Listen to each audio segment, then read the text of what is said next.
everyone, and welcome to another 10 Reasons Why show, Tech in the Morning with me, Scott Tommaso. I am joined once again with Chad Tommaso. And I came all the way out to Phoenix, Arizona to do this show, because as you may or may not have known, I'm talking about the audience out there, we did do a top 10 70s video arcade games list last time. Yes. We're going to do, you want to take a guess? Want to take a stab at it? I'm thinking maybe the 80s?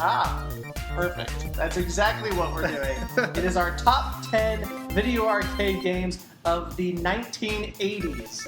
And great generation, by the way. The decade was fantastic. I wasn't even born yet. How does that even happen? I wasn't even born yet.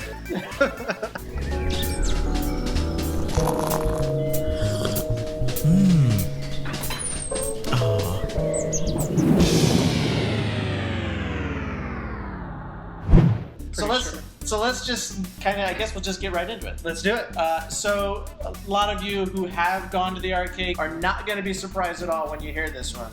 You ready? Mm-hmm. Let me look at it. You ready? Yeah, I'm ready. Return of the Jedi. Return of the Jedi. That's your number 10? That's my number 10. Backwards? Number 10. All right, yeah, that's a good one. I remember that one was, you had to fly through the forests and on your speeder bike, and that was like the coolest thing ever. It was very Zaxxonish with the angle that it had. Yeah, it was going at an angle, it was like a 3D kind of thing. It was the best attempt at being 3D on a 2D platform. It was, and this was in 1984. Wow. So. Wow. I wasn't born yet. Yeah, well. So. That's how do we even know this game? That's a lie. And it was the only game that I truly felt like I was in danger. Like when you were getting out of the Death Star and the thing was blowing up behind you and you had to get the heck out of there. And amazing. Some of the worst, best, I say that a lot on this show. You do. Some of the worst, best audio clips from the movie that you'll ever hear. Security deflector shield will be deactivated when we have confirmation of your code transmission. Leave them to me. I will deal with them myself. This one, number 9. I think this one may come as a surprise. All right. But I remember playing this religiously, as well as you. Okay. It's called Gladiator. Gladiator was awesome. Gladiator was awesome. Do you remember how this one worked? Yes. Your armor would bust off, your shield would collapse. No, it was great. It was like you felt like you were fighting somebody. And you felt like there was truly armor there protecting you. Yes, this was in 1986. Wow. It was very Clash of the Titans, I thought. Yep. You get like the golden sword, the flame sword, you get the magic shield sometimes. Yeah. You could do this. And it would create some like little force field in front of you. Gladiator, 1986. So number 8, we're going back to 1982. So this is, previous to the ones we just talked about. Yeah. Now, this was a monumental movie first. Okay. So this is based on a movie. All right. Tron. Yes. 1982 arcade game. All right. Classic.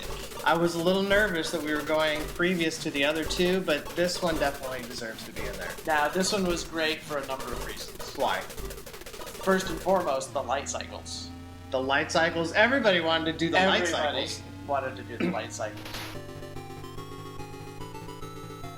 The only thing I didn't like about Tron was the spiders. I hated those spiders. Why did you hate the spiders? Because it was really hard. That's what she said. Spiders? No. That isn't what she said? No. Actually, the one thing that you're not covering with the Tron one that was really cool is when you step up to it, your shit's just glowing. That's right. Right. And your clothing and skin and eyes. Well, exactly. This is number 7. We're going to stick to 1982. Okay. Number 7. Wow, all right. This is a strange concept, but cool as you know what. I almost said it. 1982. 1982. Cool as hell. Joust. Joust was I spent probably just as many quarters on Joust as I did on Star Wars. I still will play Joust today. That was a crazy concept, though. You had ostriches. You were riding ostriches that could fly, which is odd enough. Then you beat people up, and they turn into eggs. You gotta be higher than them to joust them. Exactly. Yeah, you gotta land on top of them. And then like you said, they turn into eggs, and then you have to pick up the eggs before they turn into other enemy fighters. Right. Because I know that there were pterodactyls or something in there as well. And Pterodactyls. lava, and I don't even know what yeah. time frame this thing was supposed to be taking place in. Fire hand, that's what that is. Yeah, It's oh, the yeah, a little fire hand. And it would come up and try to grab you as you went by. We're not the only ones that like it. I mean, this is a huge game. It was the 69th ranked game of all time. Really? In the For Guinness 80s? World Records. That's correct. Oh, wow. So wait a minute. Not that we need to go into this too much, but how did they determine? I have that for you, believe it or not. All right. Technical, creative, and cultural impact. Well, it had a cultural impact, I think. Who didn't want an ostrich in the 1980s? All right, so number 6, we already hinted towards this earlier. This Okay. isn't a surprise that it's on the list because this is still one of those games where everybody will play if they see it. Star Wars, the arcade game. Okay, I got you. The one where you sat down in and you had to... Yes, that's correct. But this one is, I don't know if many people know this, this was released 7 years after Star Wars was released. Lucas has a way of really cashing in on things, even way after their prime. Well, you know, you put Star Wars on it, I'm either buying it or playing it.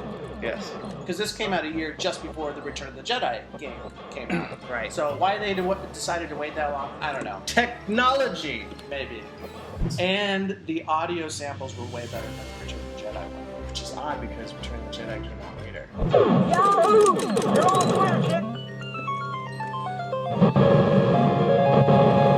So this takes us into our top 5.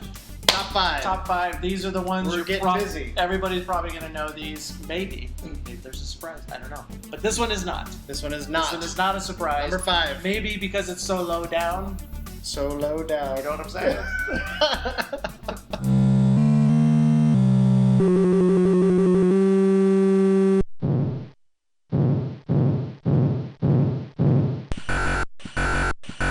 Okay, yeah. Number Wait a minute, 5. what year did that come out? Number 5. Donkey Kong came out in 1981. Wow, So alright. it's funny how things are actually getting better as we, I guess, closer to the beginning of the decade. Well, I mean, did Nintendo make the original Donkey Kong? Oh yeah. Donkey Kong is synonymous with Nintendo. Donkey Kong is Nintendo. It started not only just Donkey Kong franchises, or the Donkey Kong franchise, but like the Mario franchise, which ultimately everybody loves. But, you know, that's where Mario was born. Who would have thought the guy running up the things would be the face of Nintendo? Well, yeah. And he was a plumber. And he was a plumber. A plumber named Mario. Well, Go crazy, kids. Actually, and this is a game that ultimately made me want a ColecoVision because ColecoVision's version was so perfect. And for you kids out there, that was one of the best home portals or home systems that you could have during the 80s. Do you still have the one I got you? You got rid of it, didn't you? All right, so here's another one. Number 4. Number 4. Again, one of those games where you might just be mad because it's not higher than this. All right. But it's the... Well, I'll just get to it. Pac-Man. Pac-Man. Pac-Man. Okay, number 4. Number 4. Wow, I wonder in the Guinness Book of World Records if Pac-Man is ranked higher than Joust. I'm assuming it would be. You would think it would have to be. Where's our PA to get on that? Can you guys... Where are they at? Well, apparently we don't have any PAs. I'm pretty sure it's high because this one spawned so many things. We're talking sequels out the yin-yang throughout the 80s. Cartoons, pop songs, T-shirts. I think I even got Pac-Man stickers, figurines for like Christmas. Lunch pails. Did you say lunch pails? Are we still on that? Yes, we get it. But I can still play Pac-Man. I did mention enjoy it's it. 1982. This came out in 1982. I think you did say that. Yes. All right. Yeah. Are you okay over there? Is it hot? Need some coffee, I think. Need some coffee. This brings us now to number 3. Number 3. It's a secret. Very important game. This is okay. In the pantheon of important games. Wow. I'm excited. What is it? Dragon's Lair.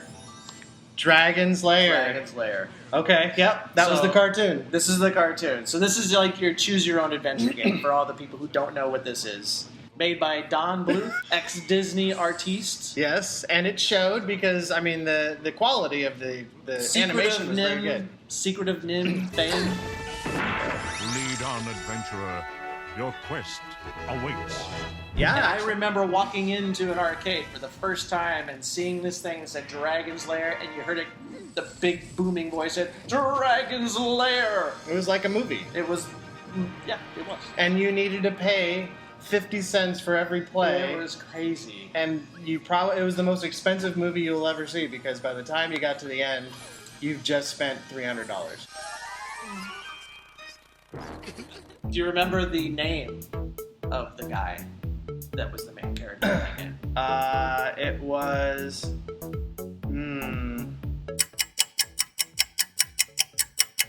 Dirk. Dirk the Daring. Dirk the Daring. Yes.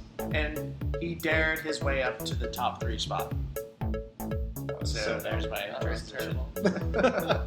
So number 2. Number dos. You just gave us a hint, really. Space Ace is number 2. There you go. There was another one that I probably stole money for. Yeah, I'm going to give you the story. This is another Don Bluth creation, cartoon-based, choose-your-own-adventure style game. Uh-huh. But I'm going to give you, here's what it's about. If you haven't seen it, this is what it's about. You play Uber Geek, Uh-huh. Dexter, who at the right moment transforms into the muscle-bound hero, Dax. Space Ace, Oh. I don't know. who fights against Biff. Borf. Borf, Yes! who had what kind of weapon? The Infanto Ray. That's right, the Infanto Ray. Infanto Ray. That's right. You fight your way through all these obstacles, crazy obstacles. Yep. To save your girlfriend. Kimmy! I'll save you, Kimmy! Get me out of here! Right, Kimmy.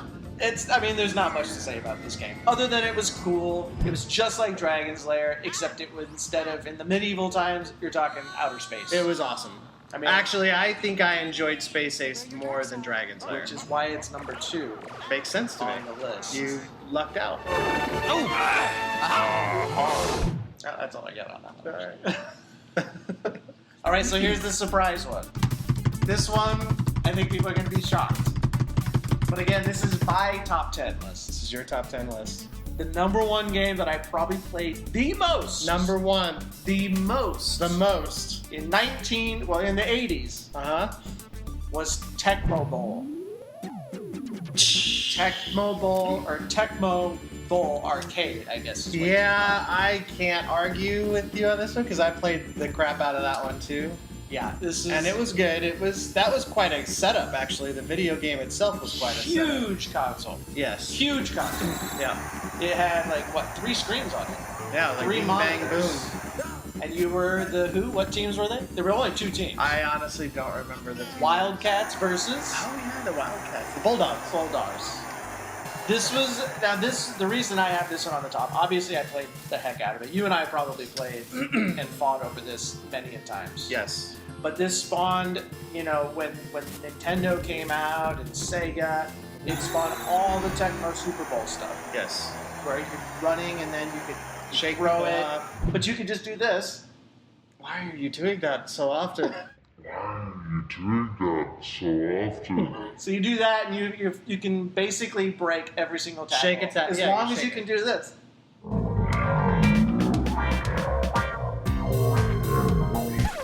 Better than the other guy. Well, Tecmo Bowl Arcade 1988 is not by far, but certainly was an easy choice for me to put number 1.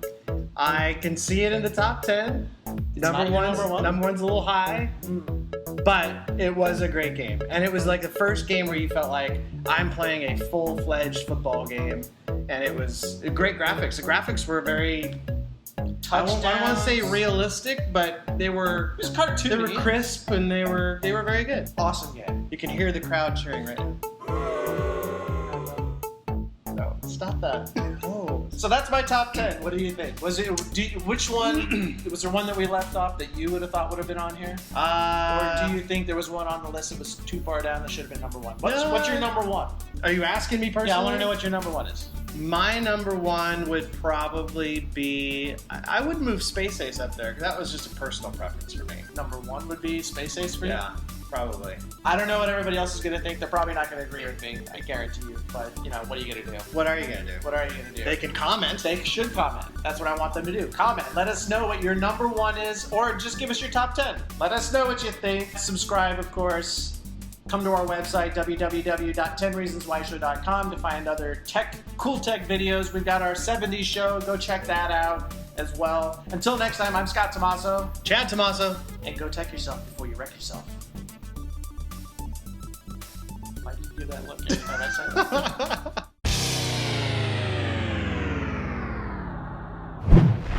Hello everyone, and thanks again for watching the video. Go ahead and hit subscribe below. If you're one of those people that loves to listen on the go, be sure to subscribe to our podcast on iTunes. Just click the link below. In the meantime, check out some of our sample videos. Just click on them and it'll take you right there. And we thank you again for checking us out. Click it. Go on, click it. I won't tap. We left Galaga off the list. Oh, we did. That's a tough one to actually swallow. That's a tough one to swallow, I think, actually.